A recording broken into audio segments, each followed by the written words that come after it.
As notícias sobre o impacto do desastre de Brumadinho na fauna e flora da região têm sido poucas.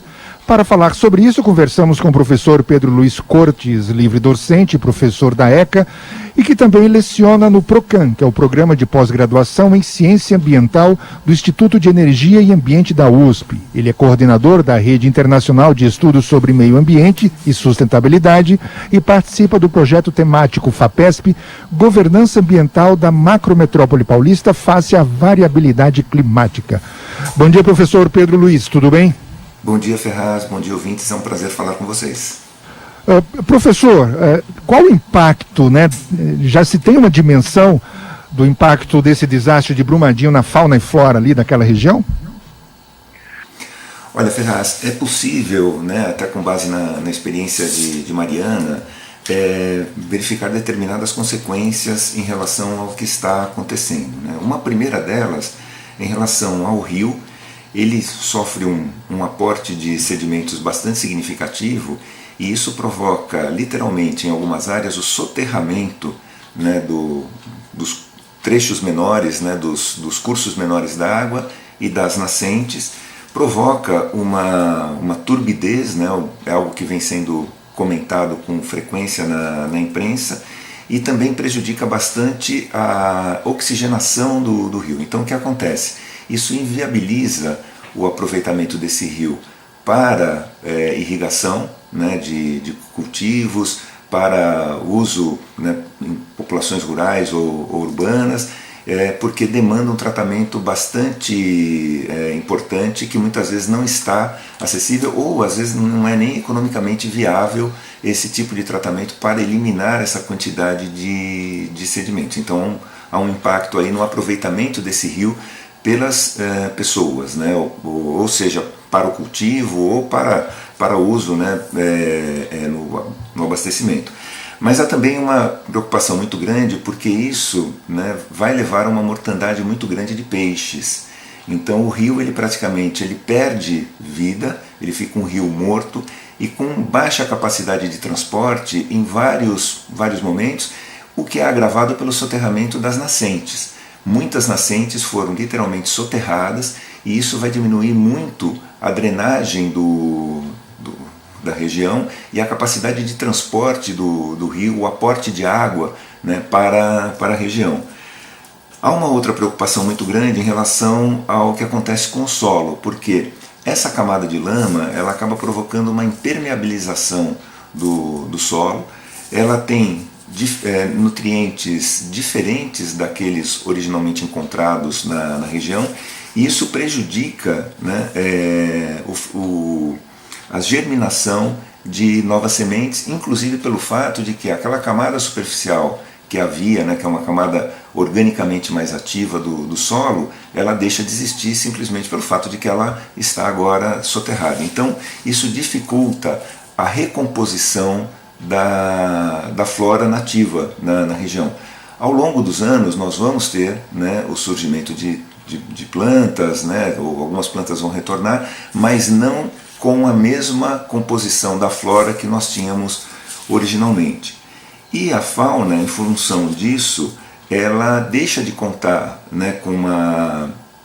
com os alimentos que normalmente ela contava. Então você tem, além do impacto obviamente da lama em si, que provoca uma mortandade grande de espécies, você tem uma migração das espécies restantes pela falta de alimento. Não vão encontrar alimento na região, vão buscar outras áreas.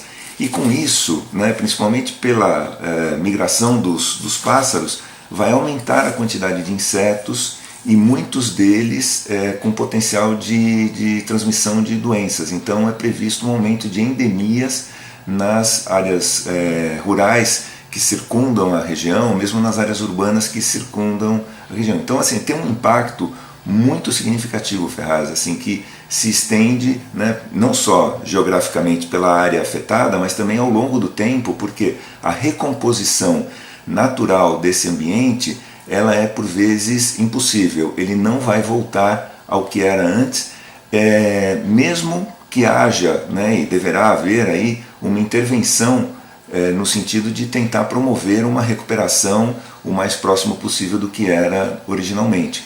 mas isso é muito difícil porque em determinadas áreas, conforme noticiado já, há uma camada de lama que chega a 15 metros.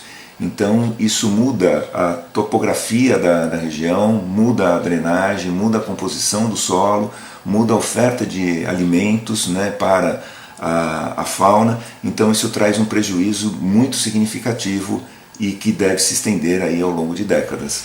Professor, a gente sabe que os rejeitos, a lama, atingiu o Rio Paraopebas e parte, né, do Rio Paraopebas ali já está com morto, né, digamos assim. Já não tem mais oxigenação, já está morto. A Vale está colocando aí uma sequência de 3 redes de contenção desses rejeitos, né, lá na frente do rio para evitar que esses rejeitos avancem, né, Paraopebas abaixo até chegar ao Rio São Francisco. O senhor acha que existe o risco do Rio São Francisco ser contaminado? Olha, essas barragens, essas telas que estão sendo colocadas, né, obviamente são uma tentativa aí de evitar um aporte maior de sedimento, mas elas não vão conseguir segurar todo o sedimento. Mesmo que elas funcionem adequadamente, principalmente o sedimento mais fino, ele acaba ficando diluído na água, né, e ele acaba passando por essas telas. A gente tem que considerar que as telas funcionando, elas vão funcionar como filtros. Chega um determinado momento que esse filtro perde a eficácia, ou seja, ele fica saturado e ele precisa ser substituído. O aporte de lama é muito significativo no rio e mesmo essas telas funcionando, isso demandaria uma substituição constante desses filtros por um longo período. Eu fico na dúvida sobre as questões operacionais relacionadas a isso, né, em que medida isso poderá funcionar, até porque o sedimento que ficar retido, ele vai precisar ser dragado, né, porque se você retém o sedimento, retira a tela, aquele sedimento que ficou, ele pode voltar a circular. Então demanda uma capacidade logística que eu não sei se é possível implementar na região nesse momento, devido à dificuldade de acesso. Mas é uma tentativa, vamos torcer para que isso dê certo, que pelo menos uma parte do sedimento consiga ser retido.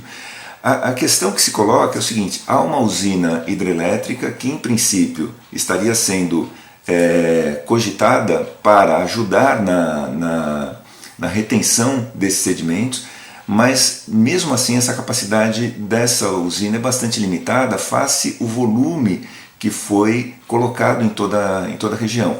E é importante considerar que o nosso problema não é só o sedimento que está nesse momento no rio. Há o sedimento também que está nas margens do rio, que está nas encostas, e isso aos poucos, com as chuvas, isso vai sendo carreado para o rio, né, e o rio ele vai se encarregando de transportar isso ao longo dos anos. Então é possível até que num primeiro momento as pessoas consigam retardar, as equipes consigam retardar a chegada desses sedimentos ao Rio São Francisco.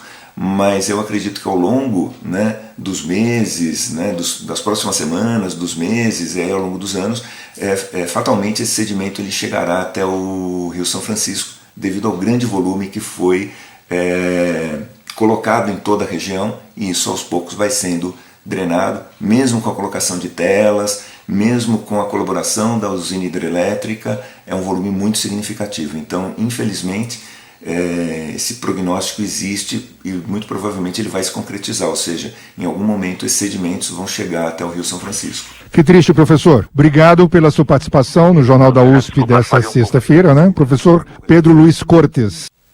Eu agradeço, foi um prazer falar com vocês, Ferraz. Um grande abraço.